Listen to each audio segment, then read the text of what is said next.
नमस्कार। Voice for new India के platform पे आप सभी का स्वागत है।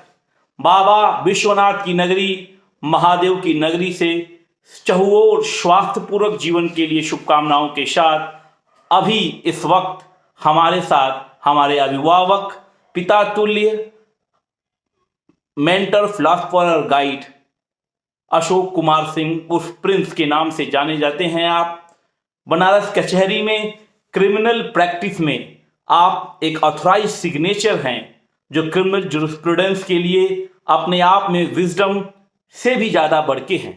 आज एक शाम आपसे मुलाकात हुई और वॉइस फॉर न्यू इंडिया के प्लेटफॉर्म पे 2022 में फिर योगी सरकार क्यों, एक जो मुहिम विजयदशमी पे शुरू हुई थी, उस कड़ी में आप जैसे ज्ञानवान मार्गदर्शक और हर एक घटना को मतलब एक संपूर्णतया से देखने की जो आपकी पहल है, उस पहल का मैं कायल हूं और बड़ा सौभाग्य है कि आप इस मंच पर और 2022 में योगी सरकार क्यों इस परिचर्चा को आपके मार्गदर्शन में हम आपके बीच में ला रहे हैं। मैं आपका स्वागत करता हूं, आपको प्रणाम करता हूं और आपके ज्ञान से मैं चाहता हूं कि उत्तर प्रदेश की जो उत्तम प्रदेश बनने की जो गति है वो स्पीड पकड़े। धन्यवाद। जहाँ तक योगी आदित्यनाथ बतौर मुख्यमंत्री उत्तर प्रदेश का सवाल है, बहुत बड़ा विषय है, बहुत बड़ा प्रकरण है, लेकिन एक बिंदु पर आज मैं इसको अगर टेकअप करूं, पूरी दुनिया कोविड से जिस तरह से ट्राई कर रही है, कोविड के उस भयावह दृश्य में, उस भयावह काल में दुनिया का कोई प्रमुख राजनेता सड़क पर उतरकर, अस्पताल में जाकर, जनता के बीच में आकर उस शिद्दत से, उस भाव से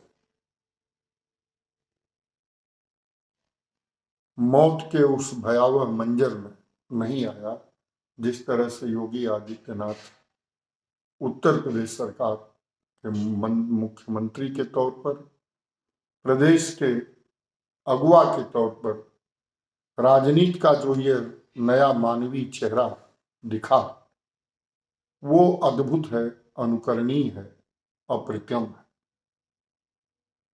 हम लोगों ने 35 साल 40 साल के, अपने 35 साल के वकालत और 40-45 साल के काशी हिंदू विश्वविद्यालय से लेकर लखनऊ विश्वविद्यालय तक की यात्रा, सेंट्रल बार के पूर्व महामंत्री और अध्यक्ष तक की यात्रा, फौजदारी के अधिवक्ता के तौर पर बहुत सारे लोगों को देखा सुना गया, बिना किसी लाग लपेट के, चाहे वो बाढ़ की विभीषिका हो, चाहे वो कोरोना का तांडव हो, जिस तरह से जमीन पर एक व्यक्ति उतरकर मानव और मानवता की सेवा किया, केवल इन दो कारणों को ले लिया गया तो भी योगी आदित्यनाथ के इर्द गिर्द भी उत्तर प्रदेश में कोई राजनीतिज्ञ हम लोगों को नहीं दिखता है। कोई कुछ कह सकता है, कोई भी डिबेट ओपन मंच से आज जो लोग भी दिख रहे हैं, उत्तर प्रदेश की राजनीति करने के का जो लोग दावा कर रहे हैं, उनसे ये पूछा जाए कि तब जब पूरा प्रदेश मौत के भयावह तांडव में दम तोड़ रहा था, बहुत सारे लोग साइकोलॉजिकली मर रहे थे, कोई दिख नहीं रहा था, कोई होप नहीं थी कहीं, किसी योगी आदित्यनाथ के अलावा कोई व्यक्ति अगर किसी को दिखा हो किसी मंच पर, किसी जगह पर, तो हम लोग उससे बहस करने को तैयार हैं, मेरिट पर आर्गुमेंट हो। और अभी मैं, हमारे अनुज ने योगी आदित्यनाथ की सरकार एक बार फिर, मैं सिर्फ दो बिंदु की बात करता हूं, चाहे वो बाढ़ की विभीषिका रही हो और चाहे कोरोना का वह भयावह मंजर, ऐसा विकराल तांडव दुनिया को देखने को नहीं मिला और दुनिया में कोई राजनेता नहीं रहा जो योगी आदित्यनाथ के समकक्ष उस भयावह बीमारी से लड़ने को दृढ़ संकल्पित दिखाओ। ये दो कारण हैं, बहुत सारे कारण भी हैं। विकास के पथ पर, अपराध के पथ पर, समाज के पथ पर, राजनीति के पथ पर उतना निष्काम भाव से, उतनी निष्काम सेवा यह कोई वही व्यक्ति कर सकता है जिसको कुछ खोने के लिए न हो और जो निश्चित रूप से ईश्वरीय ऊर्जा से ओतप्रोत हो। सामान्य जन, सामान्य व्यक्ति के बस की बात नहीं है। राजनीति करने के लिए चाहे जो कर ले, जो कह दे, वो एक दूसरा सवाल है, लेकिन जो देखने को मिला उसमें योगी आदित्यनाथ के समकक्ष अगल बगल भी खड़ा होने की स्थिति में उत्तर प्रदेश में कोई राजनेता नहीं। इसलिए योगी आदित्यनाथ एक बार फिर की वकालत जो हमारे अनुज ने एक मुहिम चलाई है उसके हम लोग भी पक्षधर हैं।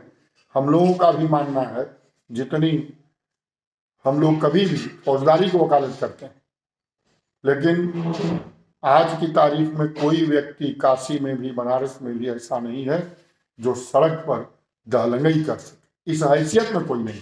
और ये योगी आदित्यनाथ के कानून के इकबाल का असर है।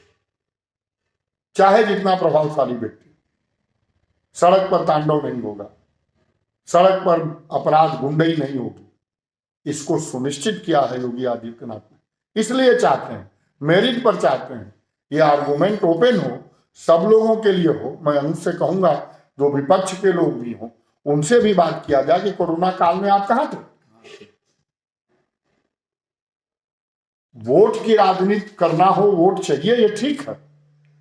वोट जाति का चाहिए, ये भी ठीक है, आपको मिल जाए, उसमें हमारे जैसे लोगों को कोई आपत्ति नहीं। लेकिन अगर वोट काम पर मिले, वोट आपके मुख्यमंत्री के स्तर पर आपके कार्यकाल को देखकर मिले, तो योगी आदित्यनाथ एक बार फिर नहीं, 2 बार 3 बार फिर भी कम पड़ेगा।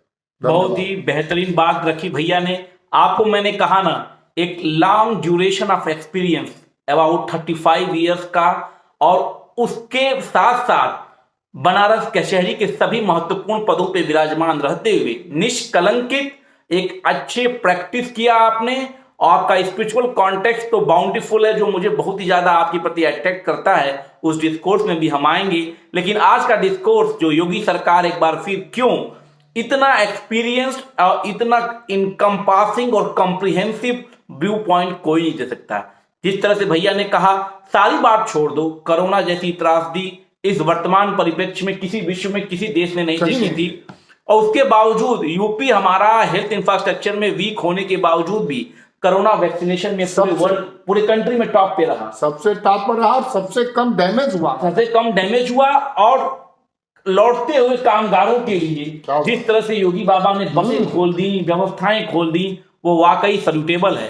तो इस डिस्कोर्स को मैंने इसलिए लाया कि जो अपराध और अपराध फ्री यूपी की बात होती है, और आपसे बढ़िया प्रमाण पत्र उसके बारे में कोई नहीं दे सकता, क्योंकि जनता सब कुछ जानती है। तो संकल्पित होइए, 2022 का इलेक्शन उत्तर प्रदेश के दरबार में आ गया है, उत्तर प्रदेश के दरवाजे पे खटखटा रहा है।